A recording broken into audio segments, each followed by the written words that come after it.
Smart Ahmednagar news. पारवडी ग्रामस्थांची ग्रामपंचायतीस विनंती। गावामध्ये वाढत चाललेल्या अवैध दारू विक्रीमुळे सामाजिक वातावरण बिघडत असून ग्रामस्थांमध्ये भीतीचे वातावरण निर्माण झाले आहे।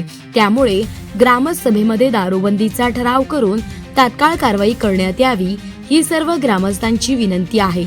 मुख्य समस्या पुढील प्रमाणे: दारू व्यवसाय करणाऱ्यांची गावात दहशत वाढली आहे। दारू धंद्याच्या नावाखाली इतर अवैध व काळे धंदे सुरू असल्याची चर्चा आहे। दारू व्यवसायामध्ये शस्त्रांचा वापर होत असल्याची भीती ग्रामस्थांमध्ये आहे।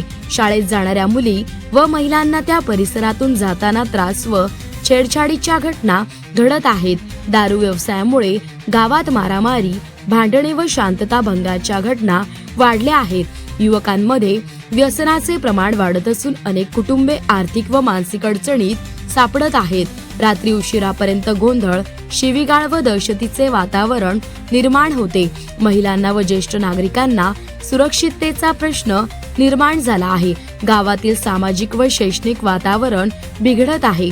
ग्रामपंचायत व पोलीस प्रशासनाने संयुक्तपणे तात्काळ कारवाई करून गावात कायमस्वरूपी दारूबंदी लागू करावी, तरी ग्रामसभेत हा विषय गांभीर्याने घेऊन योग्य तो ठराव करण्यात यावा, अशी विनंती पारवडी ग्रामस्थ